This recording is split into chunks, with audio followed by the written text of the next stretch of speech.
Welcome to Energy Stew. This is Peter Roth, your host. And I'd like to ask you, how well versed are you on the topic of love? What an easy topic. Don't we all immediately have all the answers to it? Well, maybe not. Maybe we need to ask more questions and look at it in deeper ways and understand love in so many different contexts. And to help us understand these different contexts, we're going to be talking with a founding member of the Integral Institute. And we're going to talk about integral evolution and love with a man who I'm so impressed with that I really want him to talk to us about integral love, Tom Goddard. Tom, welcome to Energy Stew. Thanks so much, Peter. It's great to be here.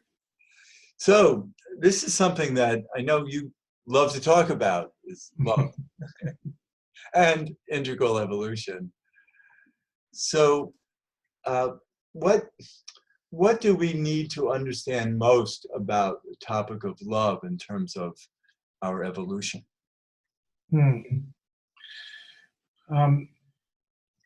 Probably two things. First of all, that it is a hallmark has misled us. It's not a mushy feeling. Love is a choice, and that our capacity to choose it is ever evolving.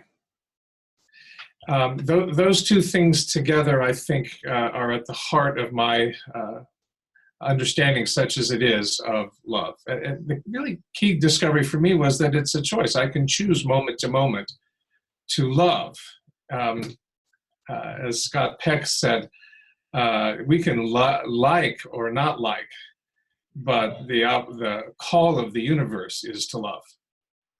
I agree with that, and there are different ways to hold that, to understand love and to actually activate it based on conditioning forces, because not all humans think alike. and historically, we've had to evolve a lot, and we're still evolving a lot because most humans don't think alike, and most humans on this planet represent one culture or another that can hold love in different ways. And so we're not understanding the world a lot because we're expecting most humans to think and behave like we do. And we don't see that. It's like, what's wrong? Why don't they talk about love the way I want them to talk about it? And for me, it's collective love. You know, it's called integral love. It's holistic. It's bringing love together in ways that is open to everything and everyone. Right, right. And I would say that what makes integral love integral is the yearning for ever broadening sets of perspectives from which we love. If all I know is my family, I mean, and for humanity, most of our history, that's all I would know is immediate family and cousins. And if all I know is that, then my notions of love are around that rather limited perspective, at least compared to now, is limited. But if I ever, as a species, ever evolve my notion of love, such that I can actually become, as integralists like to say, world-centric, then I'm going to have a different capacity to love, because my very breadth of perspective is so much broader. It's integral. Right. So would you call world-centric, was that the phrase? I just see that simply as collective. Right. That we want everybody to love everybody in an open, heartful way, in an accepting and open-minded way, not only open-hearted. But when we look at history and we look at current cultures that represent, right now we're living in a time where many of the older cultures are very present actively. Right. And we should talk about that because integral evolution has different colors for different periods of time that our society has lived through, that has grown out of to move forward to, let's say, higher and higher consciousness, and yet not everybody has come with it. Right. No, and nor could they be expected to. I mean, each of us starts at zero, and then based on our genetics and our upbringing and the culture in which we're embedded, we advance in our own individual capacity to love, right, at a certain rate. So we all start at this kind of very, very primitive level of perspective. Right. You know, I agree with you, but I just want to say that I think the zero has to do with love. It doesn't right. have to do with personality so much, but that babies are born totally open to love. Absolutely, but they're constrained by their limited perspective. Love equals mom, and then love just cracks open just a little bit broader, and love equals mom and dad, and then a little bit broader, and mom equals mom, dad, and my siblings, and then uncles and aunts and cousins, and then the kids in school, and if I at a certain point get stuck in my identification with the folks I identify with at a certain level and stop expanding out, that then defines the limits of our perspective on love. Right. I think it was in the Upanishads, it's one of my favorite lines, is where there is no other, there is no fear. And so that what is other and what is we evolves, hopefully, through an adult's lifetime. It also evolves at the community level. It also evolves at the species level. Here in the early 21st century, we have a broader view of we than we have at any point in our history. And yet, because we're individuals and we're not all evolving at the same rate, some of us have evolved our notion of we only so far. And therefore, much of the world is still other. And this last election, I was reading an analysis of people trying to figure out, well, what happened in 2016? And the word tribalism, a couple of nonpartisan social scientists said tribalism was on the ascendance. Yes. And so clusters of people identifying with each other as the we, and putting everything outside of that as other, and therefore a source of fear, describes a lot of the electoral behavior, particularly in those states that were swing states. And I think that that's a microcosm of a much broader notion. And yet at the same time, we are, as a species, evolving faster in terms of expansion of our notions of we than we ever have. Almost forced to by the technological advances of our time. I mean, we can know about the suffering of a human being in Myanmar instantly, same day. Right. I mean, I had a vague notion as a child of where Burma was on the map, had no idea about a people called the Rohingya. And now I can experience news that generates sympathetic suffering in me that happened earlier in the day in Myanmar about the Rohingya. And so we're being dragged into a notion of we that is bigger than we've ever experienced before. Well, yes, and let's look at the word empathy, because I think a lot of love has to do with empathy. And many of us are collectively empathetic and can want good for everyone and feel the suffering of everyone. But tribal empathy is very different. Tribal is, I can only feel for you if you're a member of my tribe, otherwise I have to kill you. Right.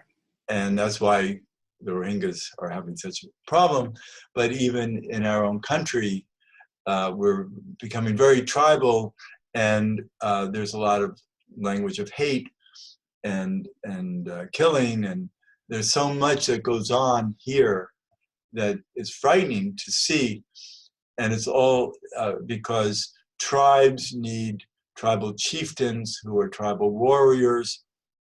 They need to know they're protected from evil because there's a lot of fear involved with tribal thinking, and it limits our experience of love. Right.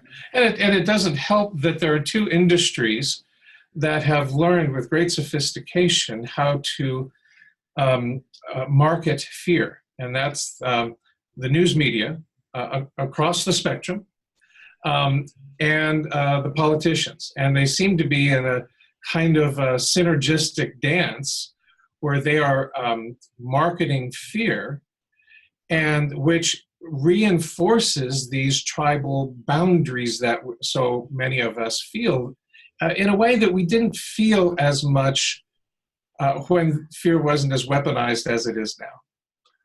Yeah, it sure is.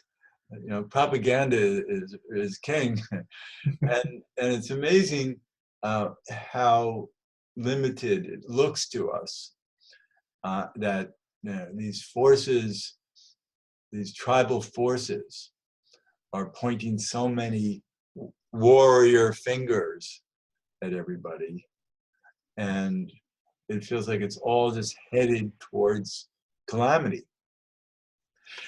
And I think we've made ourselves vulnerable. Humans, by we I mean humans, have made ourselves vulnerable by not keeping up with the information technology that is emerging all around us. I mean, if you look at what is going to happen in the next 10 years, now that the technology of being able to superimpose anybody's face into a video and have it impossible to detect, you know, this technology exists, and in about a year or two, it will be inexpensive and available to everybody. So I could take your face and have you spouting all sorts of things that have nothing to do with who you are, put it on the internet, and we as a species don't understand what is going on technologically. And so we're vulnerable to this weaponization of fear in a way that we probably haven't ever been. Right, the fear mongers are learning, they're having more weapons. Yeah, that's right. And so we have to have this perspective of what we're headed towards and why. And the integral approach really brings it together, that these voices, these tribal voices that apparently need to be heard because they're not clear enough in their own minds that they're safe and that they can love everybody. That's right. I had an interesting experience a few years ago. I led a retreat called the Integral Intensive. I led it a few times over the years, about 15 or so years ago. And what was clear in one of the exercises we did is that we would split the group, and I took a single issue. I think it was climate change that I used most frequently. And then I would say, all right, you people over here, and we would go through a meditative state to expand their consciousness to the largest place we could get them at that moment. That's half the group, and they would be the listeners. And the other half the group would, through a different kind of meditative process, we would get people at a particular level of consciousness, the colors that you referred to, like red. This is using one of two major color models, the spiral dynamics model. And red is kind of a very slightly larger than tribalistic, but kind of fiercely nationalistic. And the boundary between inside and outside is very sharp. And people would get into that position, and then I would give them a position to argue to the more expanded group. And then they would switch and go to a different level. We'd move to the next level up, which is blue, which is more what we have traditionally thought of in this country as nationalism, but not in the kind of same sense that red is, and larger truths are held more seriously rather than just the strong leader. And then do the same thing. They would argue the same thing, and then we'd have the rest of the group in this expanded thing. And what became so apparent is that one of the major things that distinguishes our capacity, our one level from the next, one level of consciousness from the next, has to do with who we fear, and how we fear, and what we fear. And that's utterly related to what is out there. Back to the Upanishads. What's out there? What is the other?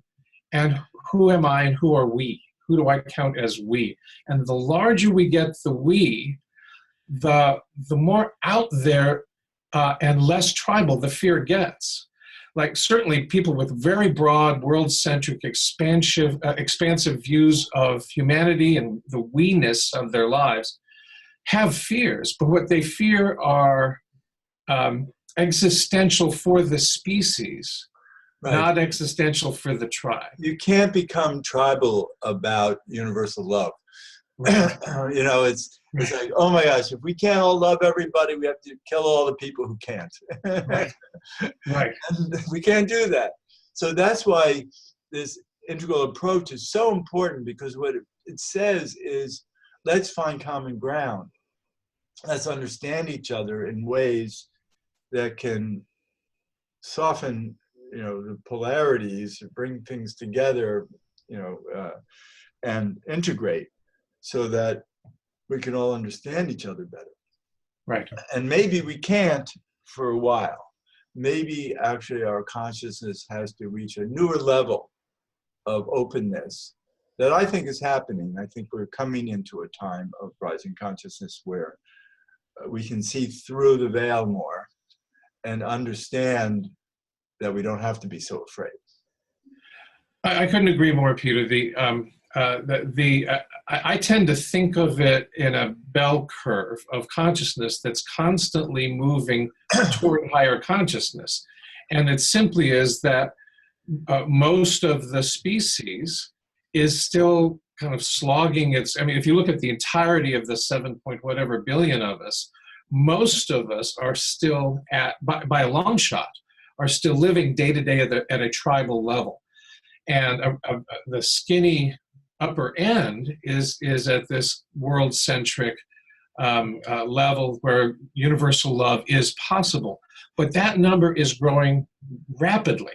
The number of people who are at the rational level, kind of what spiral dynamics used to call or calls orange, and into the green and yellow and second tier consciousness is higher than it's ever been, and I don't think we're going back. Now, I think this kind of steady movement of consciousness toward higher consciousness is moving the whole species, which is still tribal, along with it. And I think there's some kind of natural and expected resistance to that. No. This is not where we want to go. You know, I'm comfortable with my tribe, and I don't want to be dragged into, and this is the rhetoric of politics these days. I don't want to be dragged into a tofu eating, dystopia that no longer has football, and it's nothing like what my tribe does. I agree that we need to hold some tribal awareness, but not based so much on fear. It needs to be based more on love, tribal love, and so move to a higher level of consciousness where we have more compassion for our history, inadequate history, and understand what we have to change because of that. How so many members of our society have not been respected enough, and like women, and are now needing to come into their power, and all kinds of minorities and just all kinds of people who have different lifestyles, and integrate everybody in a way that is more wholesome.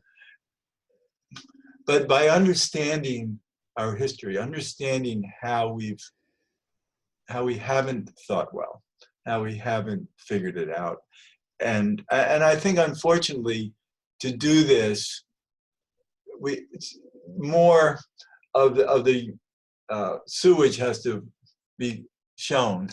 You know, we're seeing so much toxicity now in our society, but I think that helps us have more tools to work with. Absolutely. I would say one of the things from an integral perspective that we really need to learn that we haven't learned very well is at the higher levels of consciousness to stop rejecting lower levels of consciousness as something, as though we could pretend to leave our tribalism behind. And I love what you said about, like, we still need our tribes. But there can be a tendency at certain higher levels of consciousness to imagine that, well, I don't have any traces of beige or red or blue in me. I don't do that anymore. I'm now up here in green or yellow. And dismissive of very real needs. And it's not the very real needs of other people who are red at the red level. It's my own red. It's to recognize that I still have my own earlier levels of consciousness within me. It's not like baseball where you go from home plate to first base, leaving home plate entirely behind. And then from first to second, leaving first base entirely behind. That's not the way consciousness works. We start here, and then one of the key lines that Ken Wilber popularized in the integral world is transcend and include. He didn't invent it. I think that may have been Gebser. But we still have all of that tribalism and all of that kind of very primitive family-oriented stuff in here. And all we've done when our consciousness has expanded is to add new perspectives to our younger perspectives. I love that.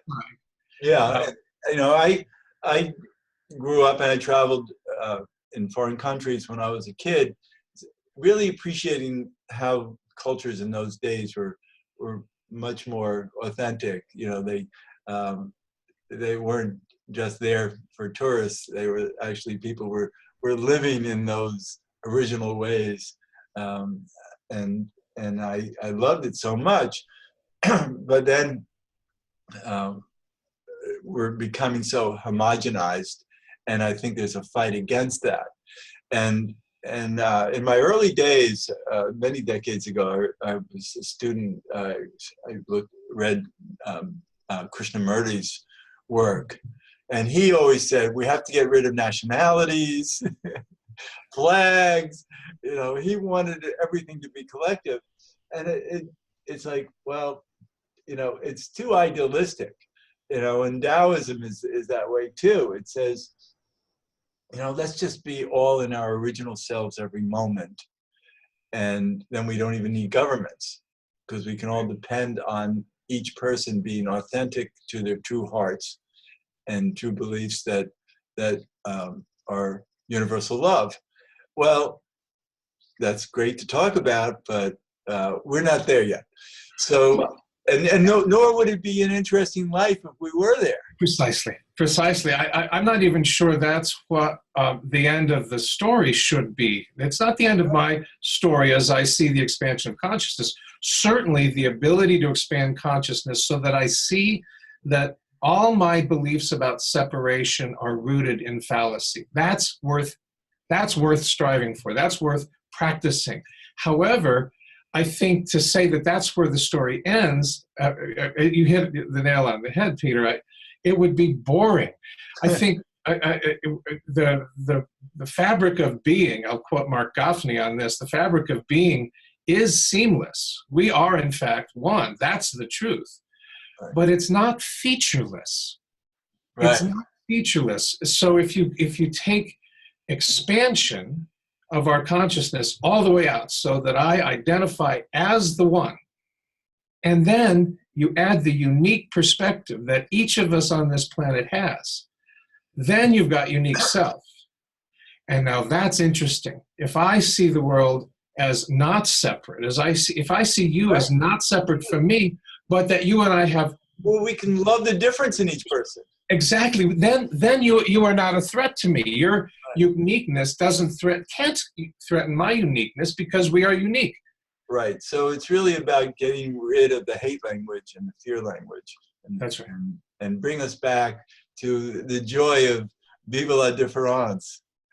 Exactly, exactly. I mean, it's in fact, I just wrote a piece, a short essay this week. I've been musing on one of the many musical instruments in my house. It's an Indian instrument called an esraj, and it has 4 strings that you play with a bow, and then it has 15 strings underneath that are called sympathetic strings, and each of those sympathetic strings is tuned a half step apart. And if you tune any one of them incorrectly, a whole array of harmonics is missing from the capability of that instrument to play it. If you don't tune the D sharp sympathetic string to D sharp, but instead let it fall to D, then there's a whole set of harmonics available only on a D sharp tuned string that vanish. And if we see ourselves that way, then all of a sudden we are part of this gorgeous instrument, each playing a distinct, unique part. So let's honor that in everyone. So this was wonderful talking with you, Tom. And well, I'm sure we'll be talking some more too, because there's no end to observation and insight. So I want to thank you for the depth of it that you've been able to bring us. Peter, it's been a delight. And I don't know if there's a website or a place that you want people to visit. Sure, integralcompany.com. You can find me there and contact me through that. You can schedule a conversation with me by looking for the Conversations tab, integralcompany.com. Try to make it easy.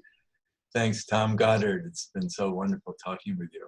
And Thank you, Peter. And this is Peter Roth, your host of Energy Stew. I can be reached at peter@heartriver, HEART river.org. I'd love to hear from you, and thanks so much for listening.